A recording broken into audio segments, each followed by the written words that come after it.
Good evening, good evening, good evening. Hey. What's up? What's up out there in sports land?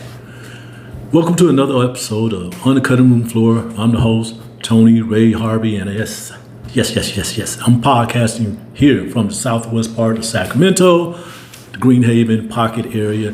Thank you for tuning in to the show. Okay.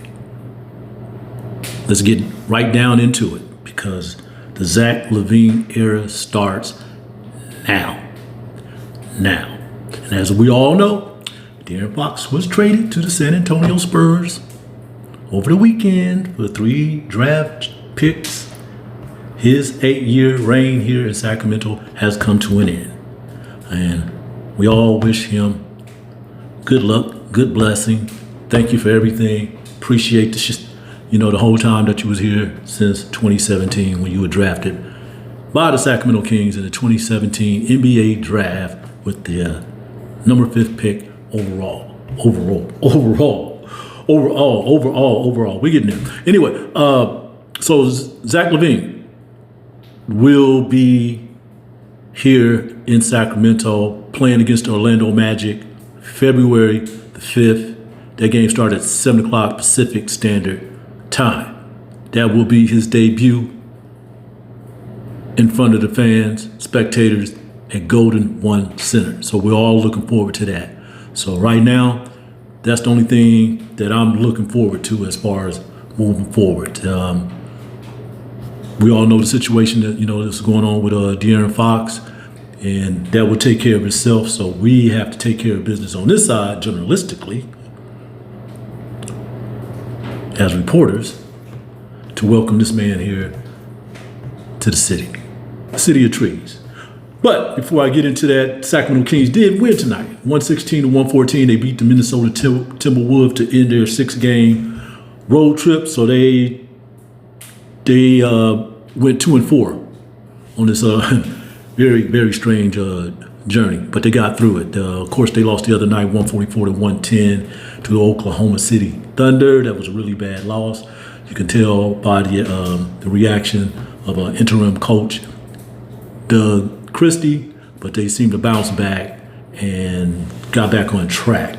Now, I know I was saying, they were 0-2 once we found out the news that De'Aaron Fox, the Kings front office, were exploring a trade with him. So that didn't happen. They were 0-2. Well, now we're going to just scrap that. Okay, we're going to start all over. Now they're 1-0 as he had moved on to the San Antonio Spurs. So that is a good start. They did it on the road, so hopefully they come back, and pick it up and play against a tough playoff-bound team in Orlando Magic. So the Kings are now 25-24 on the season.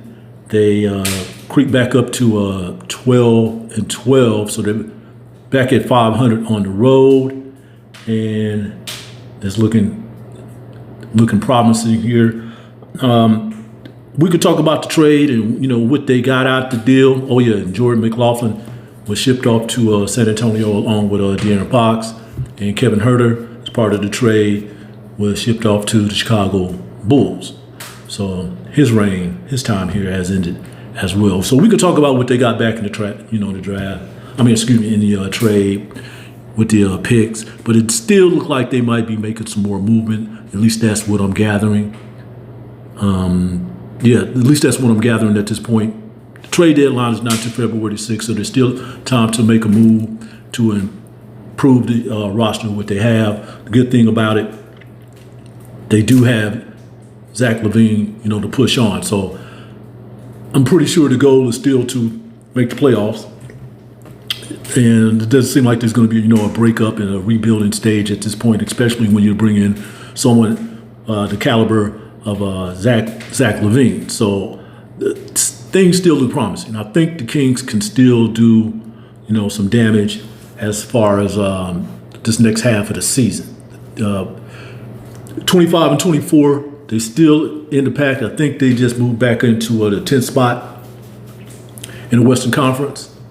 Check on that. But hey, this, that's all we've been talking about. We've been talking about this. At least I have been talking about this. This is a business. this is a business. So we saw the other entertainment side tonight as far as the Kings winning. And they took care of business in that aspect as well. Okay, let's see. Keegan Murray. Oh, well, let's start right here. DeMar DeRozan had 33 points tonight. He had 5 rebounds, 7 assists. Malik Monk had 26 points, 8 rebounds, 5 assists. DeMontis, 14 points, 11 rebounds, 3 assists. And Keegan Murray in 40 minutes, 19 points, 7 rebounds, and 1 assist. I didn't really get a chance to get really deep into the game. It's been an extremely busy day. My time was at the state capitol, but I was keeping tabs on the game while I was there. But I can tell you right now, yeah, it really doesn't matter. But it appears that the starting 5, including Keon Ellis, who had 13 points, starting 5 played 34 minutes or more each player, with the highest going to 42, and that's Malik Monk. So Malik only had 6 minutes of rest. See, and then when you go to the bench, they did get 23 minutes out of Trey Lyles, 5 points, 8 rebounds. Isaac Jones got a few ticks in there, 4 points in 12 minutes. Devin Carter, he got 8 minutes of tick time in there, 2 points and 5 rebounds. So that's what went down with the Kings. And they also used the service of Doug McDermott tonight to get this win on the road. So I'm not going to really recap the game, quarter, how things turned out. I think they are now 2-2 against the Timberwolves this season. Naz Reid had 30 points for the Timberwolves. Jay McDaniel had 22 points. Anthony Edwards, 21 points. And Rudy Gobert had 19 points. Mike Conley only had 5 points, but he had 9 assists. And they didn't get that much from their bench either. But none of that matters. Sacramento Kings, they got the win. So I am right now is going to move forward with the Zach LaVine era in Sacramento. Zach has been in the league going on 11 years. I do remember when the Kings brought him in. He only played 1 year at UCLA. He is from Seattle, Washington. I do remember when the Sacramento Kings brought him in to work him out at the old practice facility out there in North Thomas, near what was Arco Arena, Sleep Train Arena, whatever you want to call it this day. It no longer exists. And just a shy young man, really handled the press pretty well after his workout when we spoke with him. We thought there had been maybe a chance, that they can get this guy. But he went to the Minnesota Timberwolves with the 13th pick overall in the 2014 draft. And I want to say, so did Doug McDermott. I think he went in that draft. Am I not mistaken, so did Nick Stauskas. The Kings took Nick Stauskas, with a higher pick.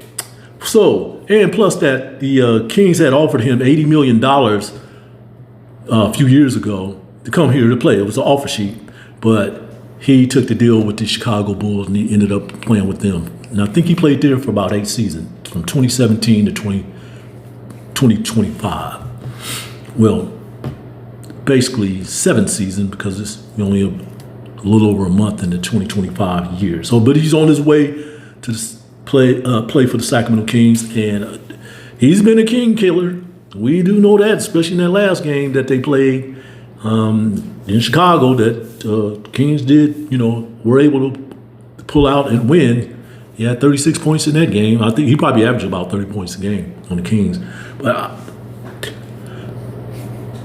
the thing here with this 6'5", 200-pound shooting guard, because he did put up all-star numbers up until this point, is that he will be playing with DeMar DeRozan, who he played with for the last 2.5 seasons in Chicago. And the reason I say 2.5 seasons, because the second half of last season, Zach LaVine was injured, so he didn't get a chance to finish that out with him.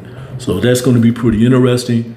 Of course, I have some reservations about those two playing on the floor, but appears that, DeMar DeRozan is welcoming him with open arms, which he should do, because DeMar is a professional and he's going to be playing with them in a different uniform. They're both going to be in the same uniform this time.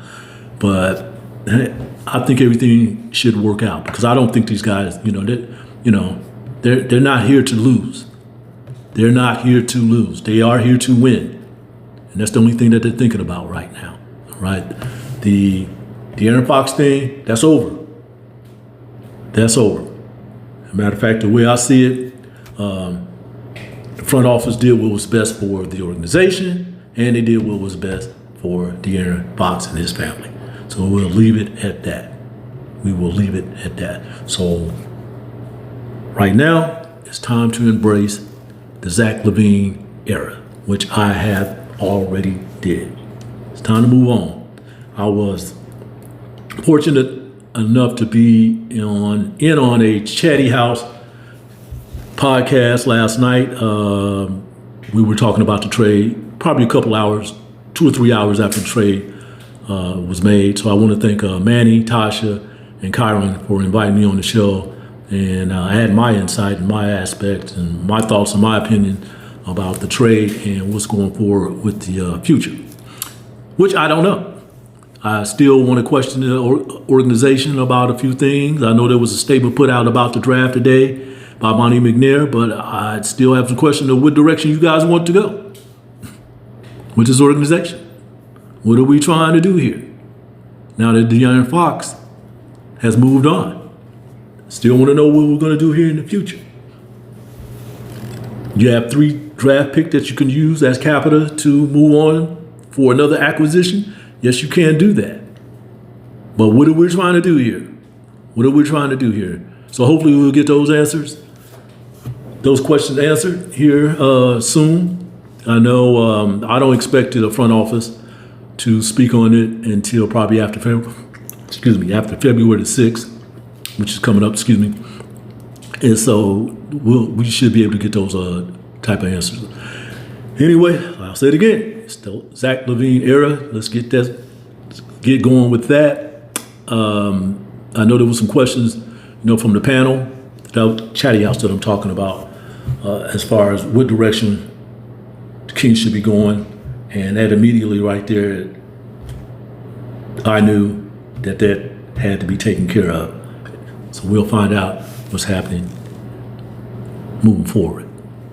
Yeah, it's been tough. And then, as you know, the day before that, way out the blue, received word that Luka Doncic for the Dallas Mavericks, he was traded to the Los Angeles Lakers for Anthony Davis. So the NBA is going through some changes. It is definitely going through some changes. So there was 2. Well, I would consider the Doncic deal definitely a blockbuster trade. I don't know so much about the Kings side of the ball with De'Aaron Fox, because everybody knew he was about to be moved on. At least he should have been traded, before the deadline. So that did happen. But there was 2 big trades that happened over the weekend, and it's probably the most activity that happened in a few years. I know the world is still waiting to hear what's going to become of Jimmy Butler down there with the Miami Heat, South Florida. Hopefully we'll be hearing something about that real soon. I know his destination, at least from what I gathered through reports, that he wants to be in Phoenix. Who knows? Who knows? Damian Lillard wanted to be in Miami. He ended up in Milwaukee. So who knows what's going to happen with it. So it's a pretty big thing that's going on with the NBA at this time, which I think is pretty good for the product. Really what it's telling me, no player is untouchable in this league. If it's time to go, it's time to go. And I said this too, with the members of the Chatty House. This, to me, is a 15-year era that's coming to an end. DeMarcus Cousins was drafted by the Sacramento Kings in 2010 out of Kentucky, number 5th pick overall. He spent 7 seasons here. A few months later, after he was traded out here to New Orleans Pelicans, then the Kings were able to land De'Aaron Fox out of Kentucky in 2017, 19-year-old. So now with this Zach LaVine era starting, and that's where I'm starting at right now, starts a whole different chapter. Whole different chapter. And the reason why I say that, because after Rick Adelman had moved on as the head coach of these Sacramento Kings in May 2006, there was a lot of inactivity that was going on there. I know Kevin Martin was already in play, but he wasn't that superstar. He was a really great player for the Kings, but he wasn't going to reach that level of stardom or superstardom, in my opinion. So there were some missing years there. I mean, we have Ron Artest, who I believe changed his name to Meta World Peace, and I believe it's still that. We had Ron Artest here for a brief moment, but that was brief. That was a short period.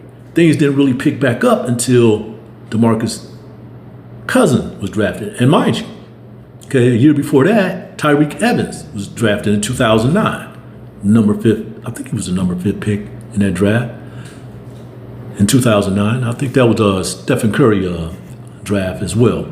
So Tyreke Evans wasn't here that long.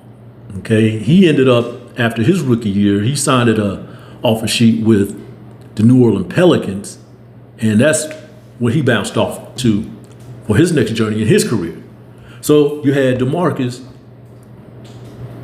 right up into 2017 after he was drafted, and he was a 2-time All-Star. He was on the Olympic team, got a gold medal, but not much in terms of winning. Not much in terms of winning, because I'm sure that he had more losses than he had wins here wearing a Sacramento uniform, as did De'Aaron Fox. That's why I'm kind of pleased that he's able to go on to a more stable winning organization so he can get that feel, entering the prime of his career. So we'll see what happens with him. We'll follow him definitely, but right now it's all about the Sacramento Kings. It's all about what we have right now. That's DeMar DeRozan, Malik Monk, Domantas Sabonis, Devin Carter, I'm going to throw him in there. Keon Ellis, going to throw him in there. These are basically the core players that I'm looking at right now. The Kings were also able to get in that draft from San Antonio, Sidi Sissoko, excuse me, folks. I'm terrible with that part of it. Sidi, I had a chance to view him in a G League game at Golden One Center. I think it was December 28th. And that was Devin Carter's professional debut in the G League before he was pulled up, to play the Kings about 2 games later. And Sidi in that game that they played the Stockton Kings had 19 points in the first half. And I was impressed because he was shooting jumpers. He was getting baskets he was getting shots under the basket. He was making shots under the basket. Got a couple dunks. He was doing pretty much everything.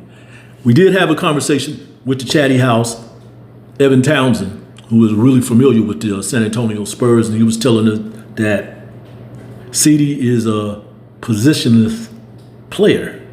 He could play 4 spots.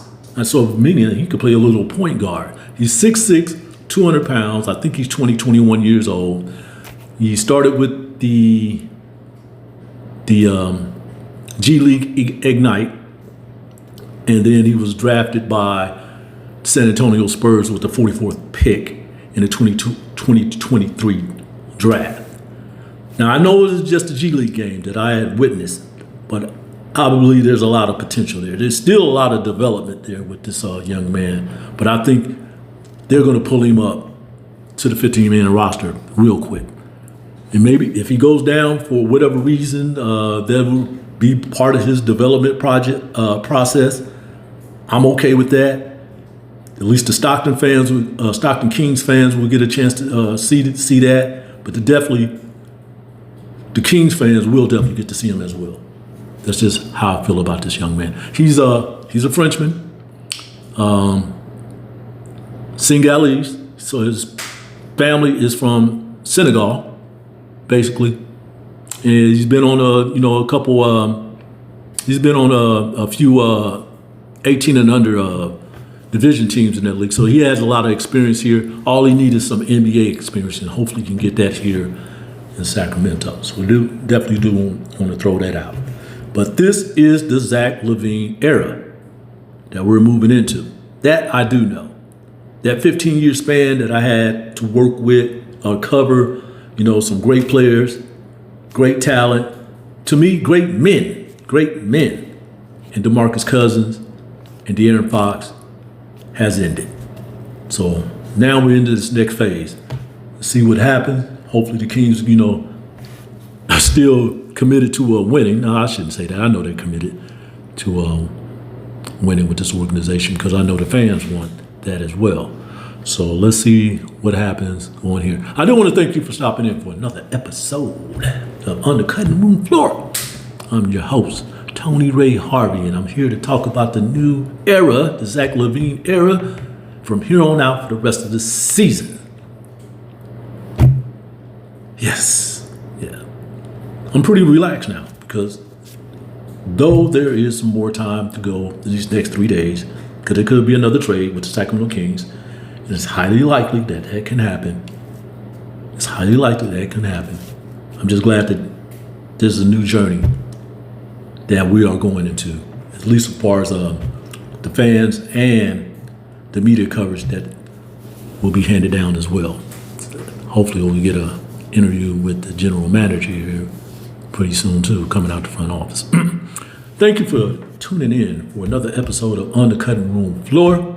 I love you all. Hit that subscribe button, hit that like button. Okay, tell your friends I'm here. Probably won't be talking for, probably want to air another one of these for, well, yeah, that's right. They got one game here, then they're on the road, then they're back here. So you will hear from me soon. Thanks for stopping in, folks. But I got to get up out of here. Peace.